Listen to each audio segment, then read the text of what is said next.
J'habitais pas très loin de chez lui et j'ai eu un problème avec mes ordures ménagères. Je partais en vacances le lendemain, donc j'avais sorti ma poubelle la veille et les éboueurs me l'ont oublié. Alors je téléphone, j'ai attendez, là on a oublié ma poubelle. On me dit, vous inquiétez pas, vous avez qu'à la mettre en face et l'un de vos voisins viendra la récupérer, vous la rentrera. J'ai pas de problème, c'est Monsieur Bourré. Donc, Monsieur Bourré, qui est votre voisin. Il n'habite pas très loin, je vais lui demander qu'il me rende ma poubelle. Je l'avais dit. Et 10 minutes après, ils sont venus chercher ma poubelle. Donc j'avais vu Patrick quelque temps après, je lui ai dit, voilà ce qui se... Mais il dit, j'aurais rentré la poubelle. Bon, ben, je trouve que c'est un petit truc sympa. Moi, je suis arrivée ici en 98. 98-2000, c'était mort.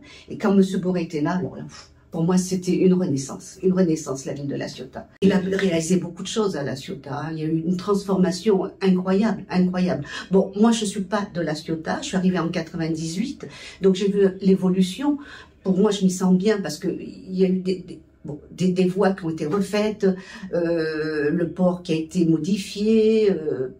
Beaucoup de choses. Il a fait beaucoup de choses. Je fais partie de la Bastide de 1720. Et puis, bon, bah, lui, il était bien sûr toujours présent. Il avait un rôle important.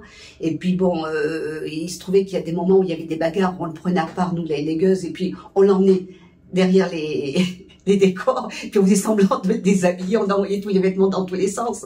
Et il se prenait au jeu. Hein. Il était disponible, aucun souci. Il était très gentil, qui s'occupait de toute la population. C'était un homme très humanisme. Et voilà, et puis tout ce qu'on lui demandait, il faisait son possible pour donner satisfaction à ses administrés.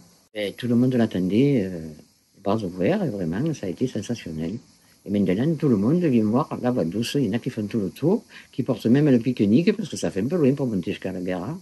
On se faisait toujours la bise, on rigolait, des fois on se chamaillait un peu, mais c'était pas grave.